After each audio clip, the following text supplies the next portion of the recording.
Multiversus Season 4 begins today. And with that comes a plethora of positive gameplay changes, a lot of which players have been asking for. So let's discuss. So let's start with the ground run speed for many of the characters. I'm going to play the clip real quick of Nakat and Ajax talking about this. Improving the grounded run speed. There are a lot of characters in the game that have had their grounded run speed increased. So that's just one of the many things that we changed. And I know. Now, as we heard, Nakat mentioned many characters got this increase, but I guess I'm guessing from that. I'm deducing. I'm trying to be a detective here, but I'm guessing not all the characters are getting a ground speed increase. So I guess that raises another question, right?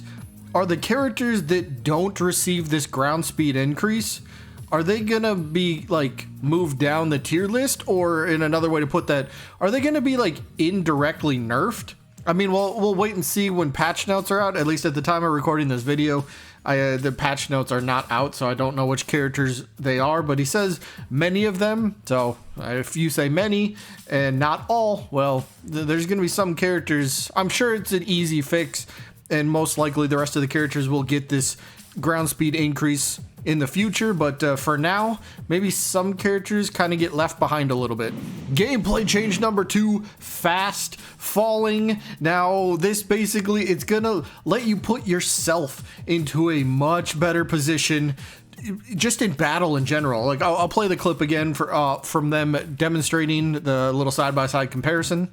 We also improved a very important factor of the game, fast falling. So when you fast fall before, there was it took a little bit longer to get down. Now, if you press fast fall, especially if you have it set to tap, you get it pretty instantly. You are now in much more control of what you want to choose for your outcome and how you want to position yourself. You want to fall down. You want to be able to get down to a different position. You want to be able to line up people. You want to bait someone. They're doing something reckless by using movement. We have added more speed to fast falling. We have adjusted the way it works. It will take a little bit of time to get used to, especially off stage, so make sure that you're prepared.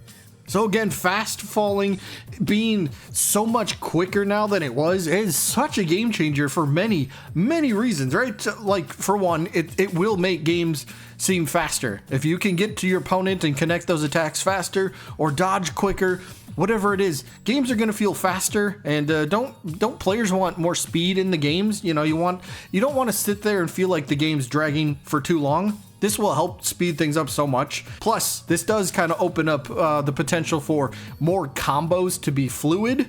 If you get your fast falling correctly, you're able to, your opponent's trying to hit you in the air, but you go for a fast fall, and now you can go into an up grounded attack and then, combo out from there. So, it can make combos a little bit more fluid in that sense. So, this is something I'm very much looking forward to. And again, players have been asking for this for a long time. So, faster games are better, right?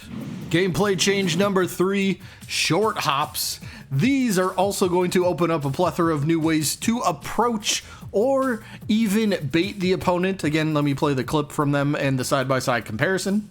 With the added run speed and the fast fall, everything kind of weaves together, right? It kind of flows and works together. But we got to jump a little bit shorter. You know what I'm saying? So with short hops being introduced into the game, it's going to make approaching with aerials not feel as threatening or risky, rather, as the person that is trying to approach. Before, when you were short hopping, you were jumping a little bit too high, making it a lot easier for your opponent to react to your aerial approaches, which in part made you want to play more grounded anyway, because not only was it super rewarding, but it was the safest option.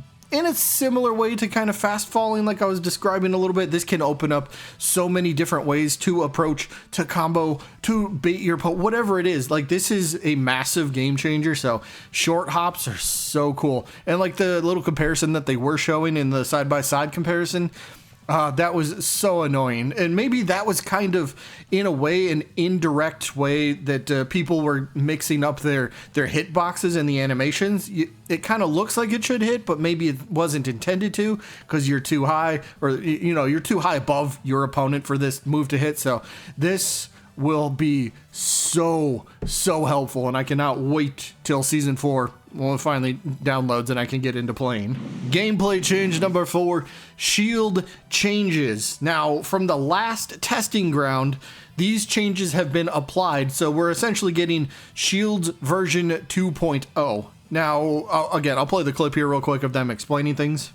Things that have actually been added to the shield mechanic this time around. Shield damage and hit pause have been tuned. We also have changed the way light and medium projectiles interact with shield, doing reduced damage. We standardized the shield break attacks to have more consistent frame data and sizes. Shield breaks from shield break attacks and stamina drain both pop up opponents for a consistent punish window. And in terms of visual effect work, we've actually removed the shield icon from the middle of the shield, and we've also added feedback with flashing to show when a shield is being hit. And just in case anybody might be confused, I don't think anyone is, but this is not a feature that's in the game. You're not going to jump into a random 1v1 or 2v2 and this is going to be in the game. No. Shields version 2.0 will still be a part of testing grounds because they still want to test this feature out, get things, you know, a lot more secure before they make it like an actual part, an actual mechanic of the game. So again, it's still going to be in the testing phase, in the testing ground when that becomes active, but shields already got feedback applied to them, and well, we're going to get to test them out here, well, sooner rather than later. And then the fifth and final thing I want to talk about in this video, 2 battle passes. This was something I had my eye on. I was curious to see how they would play this. Well, we were told that battle passes, well, there's 2 of them, and they're making some pretty hefty changes. So again, I'll play the clip of them explaining this. 2 different battle passes, and it's a little bit shorter, and your first tier that you'll get will be of the character that will be released alongside it, as we have moved characters out of the battle pass now, and we have now moved it to where you can get unique skin at the very beginning. We wanted to make it a little bit easier for everybody to be able to not only go through the battle passes, but be able to get some more unique rewards as we're going through this right now. It is 45 tiers into the unlimited tier afterwards. They are 1-month battle passes. And you will also now not have to wait the 2 months in order to be able to unlock a character that was normally inside the battle pass. You'll be able to unlock them via fighter road when they become available, or of course through purchase and the Gleamium and your fighter tokens.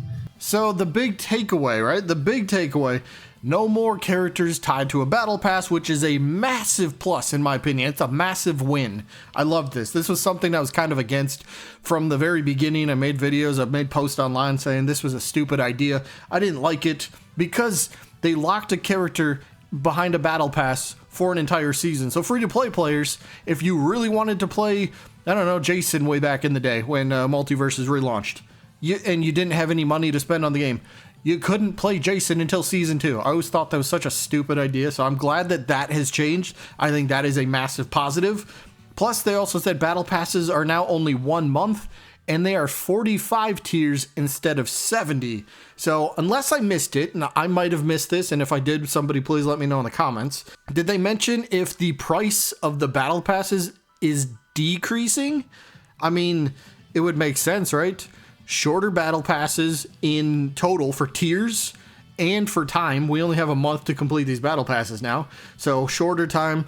Plus they're removing pretty much the big feature that people bought the battle pass for. I know there's a lot of great cosmetics, don't get me wrong, but buying a character from the battle pass, you know, that drew a lot of people into, you know, purchasing the thing. So my question is, and again, if I missed it, that's my fault, but is the battle pass going to be cheaper?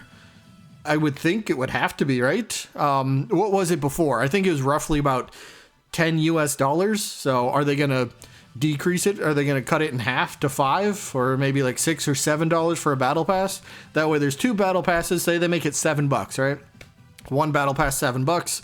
And then there's a second battle pass in the same season for another $7. And well, that's ultimately more money going to the devs because, well, 7 and 7 is 14. Well, that's more than 10 last time I checked. So I don't know. Again, maybe I missed it, but shorter battle passes, are they cheaper? And I guess that's kind of a good thing, but the shorter duration on it, like what if you're not able to get on for a week or 2?